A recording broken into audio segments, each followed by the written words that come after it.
मुंशी प्रेमचंद की कहानी। बोध। पंडित चंद्रधर ने एक अपर प्राइमरी में मुदर्रिसी कर तो ली थी, किंतु सदा ही पछताया करते कि कहां से इस जंजाल में आ फंसे। यदि किसी अन्य विभाग में नौकर होते तो अब तक हाथ में 4 पैसे होते, आराम से जीवन व्यतीत होता। यहाँ तो महीने भर प्रतीक्षा करने के पीछे कहीं 15 रुपए देखने को मिलते हैं, वो भी इधर आए उधर गायब। न खाने का सुख न पहनने का आराम। हमसे तो मजूर ही भले। पंडित जी के पड़ोस में 2 महाशय और रहते थे। एक ठाकुर अतिबल सिंह, वो थाने में हेड कांस्टेबल थे। दूसरे मुंशी बैजनाथ, वो तहसील में सिलाहीनवीस थे। इन दोनों आदमियों का वेतन पंडित जी से अधिक न था, तब भी उनको चैन से गुजरती थी। संध्या को वो कचहरी से आते, बच्चों को पैसे और मिठाइयाँ देते। दोनों आदमियों के पास टहलते थे। घर में कुर्सियां, मेजें, फर्श आदि सामग्रियां मौजूद थीं। ठाकुर साहब शाम को आराम कुर्सी पर लेट जाते और खुशबूदार खमीरा पीते। मुंशी जी को शराब कबाब का व्यसन था। वो अपने सुसज्जित कमरे में बैठे हुए बोतल पर बोतल साफ कर देते।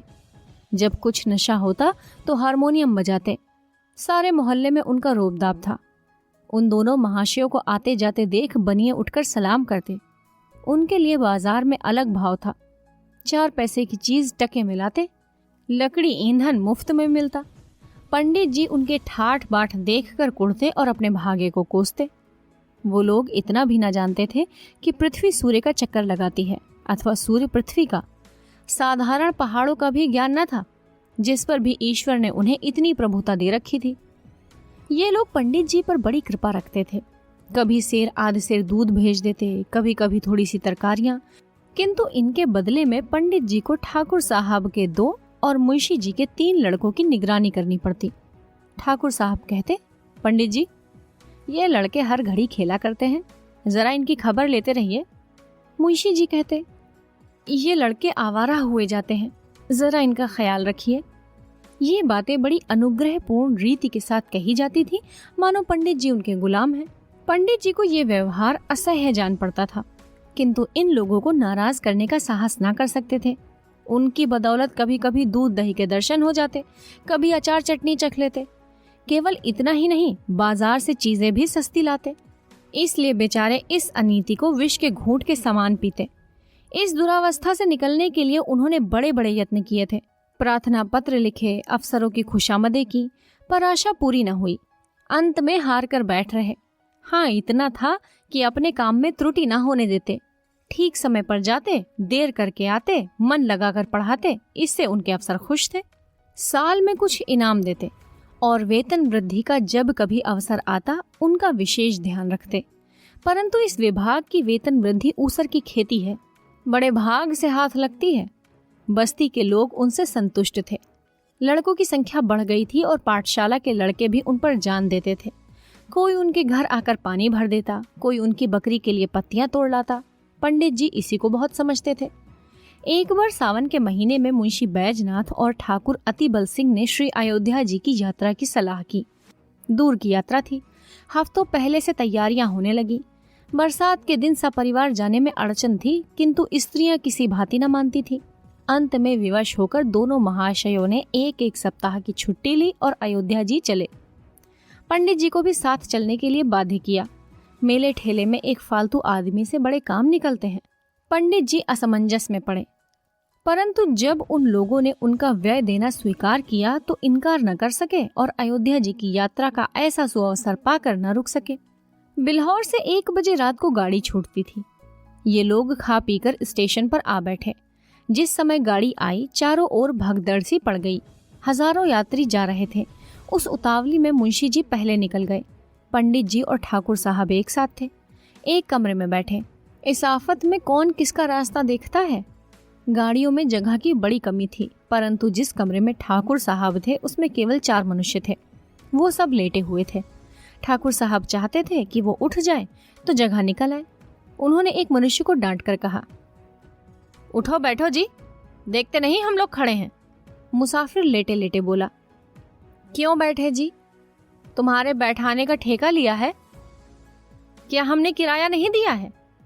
जिसे किराया दिया हो उससे जाकर जगह मांगो। जरा होश की बातें करो। इस डिब्बे में 10 यात्रियों के बैठने की आज्ञा है। ये थाना नहीं है, जरा जबान संभाल के बात कीजिए। तुम कौन हो जी? हम वही हैं जिस पर आपने खुफिया फरोशी का अपराध लगाया था और जिसके द्वार से आप नकद 25 रुपया लेकर टले थे। आहा, अब पहचाना। परंतु मैंने तो तुम्हारे साथ रियायत की थी, चालान कर देता तो तुम सजा पा जाते। और मैंने भी तुम्हारे साथ रियायत की कि गाड़ी में खड़ा रहने दिया, ढकेल देता तो तुम नीचे आ जाते और तुम्हारी हड्डी पसली का पता न लगता। इतने में दूसरा लेटा हुआ यात्री जोर से ठट्ठा मारकर हंसा और बोला, और क्यों दरोगा साहब, मुझे क्यों नहीं उठाते? ठाकुर साहब क्रोध से लाल हो रहे थे। सोचते थे कि अगर थाने में होता तो इनकी जबान खींच लेता, पर इस समय बुरे फंसे थे।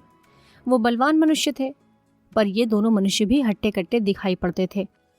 ठाकुर साहब, संदूक नीचे रख दो, बस जगह हो जाए। दूसरा मुसाफिर बोला, और आप ही क्यों ना नीचे बैठ जाएं? इसमें कौन सी हेठी हुई जाती है? ये थाना थोड़े ही है कि आपके रोब में फर्क पड़ जाएगा। ठाकुर साहब ने उसकी ओर भी ध्यान से देखकर पूछा, क्या तुम्हें भी मुझसे कोई बैर है? जी हाँ, मैं तो आपके खून का प्यासा हूं। मैंने तुम्हारा क्या बिगाड़ा है? तुम्हारी तो सूरत भी नहीं देखी। आपने मेरी सूरत न देखी होगी, पर आपके डंडे ने देखी है। इसी कल के मेले में आपने मुझे कई डंडे लगाए। मैं चुपचाप तमाशा देखता था, पर आपने आकर मेरा कचूमर निकाल दिया। मैं चुप रह गया। घाव दिल पर लगा हुआ है, आज उसकी दवा मिलेगी। ये कहकर उसने और भी पांव फैला दिए और क्रोधपूर्ण नेत्रों से देखने लगा। पंडित जी अब तक चुपचाप खड़े थे, डरते थे कि कहीं मारपीट न हो जाए। अवसर पाकर ठाकुर साहब को समझाया। ज्यों ही तीसरा स्टेशन आया, ठाकुर साहब ने बाल बच्चों को वहां से निकालकर दूसरे कमरे में बैठाया। इन दोनों दुष्टों ने उनका असबाब उठा उठाकर जमीन पर फेंक दिया। जब ठाकुर साहब गाड़ी से उतरने लगे तो उन्होंने उनको ऐसा धक्का दिया कि बेचारे प्लेटफॉर्म पर गिर पड़े। गार्ड से कहने दौड़े थे कि इंजन ने सीटी दी, जाकर गाड़ी में बैठ गए। उधर मुंशी बैजनाथ की और भी बुरी दशा थी। सारी रात जागते गुजारी, जरा पैर फैलाने की जगह न थी। आज उन्होंने जेब में बोतल भर कर रख ली थी। प्रत्येक स्टेशन पर कोयला पानी ले लेते थे। फल ये हुआ कि पाचन क्रिया में विघ्न पड़ गया। एक बार उल्टी हुई और पेट में मरोड़ होने लगी। बेचारे बड़ी मुश्किल में पड़े। चाहते थे कि किसी भांति लेट जाएं, पर वहां पैर हिलाने की भी जगह न थी। लखनऊ तक तो उन्होंने किसी तरह जब्त किया। आगे चलकर विवश हो गए। एक स्टेशन पर उतर पड़े, प्लेटफॉर्म पर लेट गए। पत्नी भी घबराई, बच्चों को लेकर उतर पड़ी। असबाब उतारा, परंतु जल्दी में ट्रंक उतारना भूल गई। गाड़ी चल दी। दरोगा जी ने अपने मित्र को इस दशा में देखा तो वो भी उतर पड़े। समझ गए कि हजरत आज ज्यादा चढ़ा गए। देखा तो मुंशी जी की दशा बिगड़ गई थी। ज्वर, पेट में दर्द, नसों में तनाव, कै और दस्त, बड़ा खटका हुआ। स्टेशन मास्टर ने यह हाल देखा तो समझे हैजा हो गया है। हुक्म दिया कि रोगी को अभी बाहर ले जाओ। विवश होकर लोग मुंशी जी को लेकर एक पेड़ के नीचे उठा लाए। उनकी पत्नी रोने लगी। हकीम डॉक्टर की तलाश हुई। पता लगा कि डिस्ट्रिक्ट बोर्ड की तरफ से वहाँ एक छोटा अस्पताल है। लोगों की जान में जान आई। किसी से ये भी मालूम हुआ कि डॉक्टर साहब बिल्हौर के रहने वाले हैं। ढांढस बंधा। दारोगा जी अस्पताल दौड़े। डॉक्टर साहब से समाचार कह सुनाया और कहा, आप चलकर जरा उन्हें देख भी तो लीजिए। डॉक्टर साहब का नाम था चौखेलाल, कंपाउंडर थे। लोग आदर से डॉक्टर कहा करते थे। सब वृत्तांत सुनकर रुखाई से बोले, सवेरे के समय मुझे बाहर जाने की आज्ञा नहीं है। तो क्या मुंशी जी को यहाँ लावे? हाँ, आपका जी चाहे लाइए। दारोगा जी ने दौड़ धूप कर एक डोली का प्रबंध किया। मुंशी जी को लाद कर अस्पताल लाए। ज्यों ही बरामदे में पैर रखा, चोखेलाल ने डांट कर कहा, हैजे के रोगी को ऊपर लाने की आज्ञा नहीं है। बैजनाथ अचेत तो थे नहीं। आवाज सुनी, पहचाना, धीरे से बोले, अरे ये तो बिल्हौर ही के हैं। भला सा नाम है, तहसील में आया जाया करते हैं। क्यों महाशय, मुझे पहचानते हैं? जी हाँ, खूब पहचानता हूँ। पहचान कर भी इतनी निष्ठुरता, मेरी जान निकल रही है। जरा देखिए मुझे क्या हो गया है। हाँ, ये सब कर दूंगा, और मेरा काम ही क्या है? फीस? अस्पताल में कैसी फीस जनाबे मन? वैसी ही जैसे इन मुंशी जी ने मुझसे वसूल की थी, जमाबे मन। आप कहते हैं, मेरी समझ में नहीं आता। मेरा घर बिल्हौर में है, वहाँ मेरी थोड़ी सी ज़मीन है। साल में 2 बार उसकी देखभाल में जाना पड़ता है। जब तहसील में लगान जमा करने जाता हूँ, मुंशी जी डांट कर अपना हक वसूल कर लेते हैं। ना दूं तो शाम तक खड़ा रहना पड़े। फिर जनाब कभी गाड़ी नाव पर और कभी नाव गाड़ी पर। मेरी फीस 10 रुपए निकालिए, देखूं दवा दूं तो अपनी राह लीजिए। 10 रुपए? जी हाँ, और यहाँ ठहरना चाहे तो 10 रुपए रोज। दारोगा जी विवश हो गए। बैजनाथ की स्त्री से रुपए मांगे। तब उसे अपने बक्स की याद आई, छाती पीटने लगी। दारोगा जी के पास भी अधिक रुपए न थे। किसी तरह 10 रुपए निकालकर चोखेलाल को दिए। उन्होंने दवा दी। दिन भर कुछ फायदा न हुआ। रात को दशा संभली। दूसरे दिन फिर दवा की आवश्यकता हुई। मुंशियाइन का एक गहना जो 20 रुपए से कम का न था, बाजार में बेचा गया, तब काम चला। शाम तक मुंशी जी चंगे हुए। रात को गाड़ी पर बैठकर खूब गालियां दी। श्री अयोध्या जी में पहुंचकर स्थान की खोज हुई। पंडों के घर जगह न थी। घर घर में आदमी भरे हुए थे। सारी बस्ती छान मारी पर कहीं ठिकाना न मिला। अंत में ये निश्चय हुआ कि किसी पेड़ के नीचे डेरा जमाना चाहिए। किंतु जिस पेड़ के नीचे जाते थे वहीं यात्री पड़े मिलते। खुले मैदान में रेत पर पड़े रहने के सिवा और कोई उपाय न था। एक स्वच्छ स्थान देखकर बिस्तरे बिछाए और लेटे। इतने में बादल घिराए, बूंदें गिरने लगी, बिजली चमकने लगी।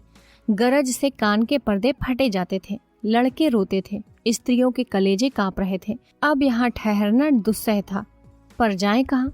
अकस्मात एक मनुष्य नदी की तरफ से लालटेन लिए आता हुआ दिखाई दिया। वो निकट पहुंच गया तो पंडित जी ने उसे देखा। आकृति कुछ पहचानी हुई मालूम हुई, किंतु ये विचार न आया कि कहाँ देखा है। पास जाकर बोले, क्यों भाई साहब, यहाँ कोई यात्रियों के ठहरने के लिए जगह न मिलेगी? वो मनुष्य रुक गया। पंडित जी की ओर ध्यान से देख कर बोला, आप पंडित चंद्रधर तो नहीं हैं? पंडित जी प्रसन्न होकर बोले, जी हाँ, आप मुझे कैसे जानते हैं?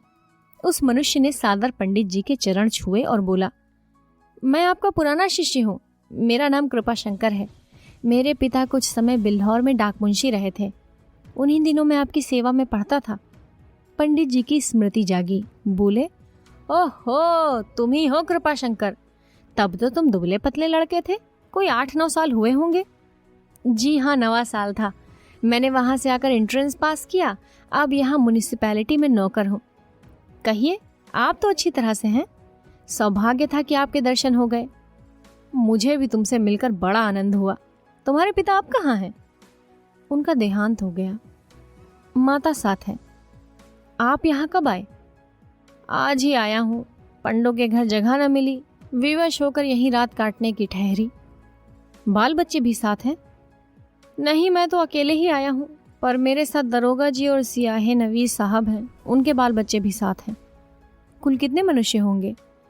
हैं तो 10, किंतु थोड़ी सी जगह में निर्वाह कर लेंगे। नहीं साहब, बहुत सी जगह लीजिए।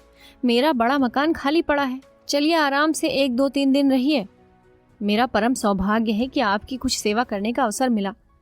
कृपाशंकर ने कुली बुलाए, असबाब उठवाया और सबको अपने मकान पर ले गया। साफ सुथरा घर था। नौकर ने चटपट चारपाइयां बिछा दी। घर में पूरियां पकने लगी। कृपाशंकर हाथ बांधे सेवक की भांति दौड़ता था। हृदयोल्लास से उनका मुख कमल चमक रहा था। उसकी विनय और नम्रता ने सबको मुग्ध कर लिया। और सभी लोग तो खा पी कर सो गए, किंतु पंडित चंद्रधर को नींद नहीं आई। उनकी विचार शक्ति घटनाओं का उल्लेख कर रही थी। रेलगाड़ी की रगड़ झगड़ और चिकित्सालय की नोच खसोट के सम्मुख कृपाशंकर की सहायता और शालीनता प्रकाशमय दिखाई देती थी। पंडित जी ने आज शिक्षक का गौरव समझा। उन्हें आज इस पद की महानता ज्ञात हुई। ये लोग 3 दिन अयोध्या में रहे। किसी बात का कष्ट न हुआ। कृपाशंकर ने उनके साथ जाकर प्रत्येक धाम का दर्शन कराया। तीसरे दिन जब लोग चलने लगे तो वो स्टेशन तक पहुंचाने आया। जब गाड़ी ने सीटी दी तो उसने सजल नेत्रों से पंडित जी के चरण छुए और बोला, कभी कभी इस सेवक को याद करते रहिएगा। पंडित जी घर पहुंचे तो उनके स्वभाव में बड़ा परिवर्तन हो गया था। उन्होंने फिर किसी दूसरे विभाग में जाने की चेष्टा नहीं की। मुंशी प्रेमचंद की कहानी। बोध। कथावाचक सोनम।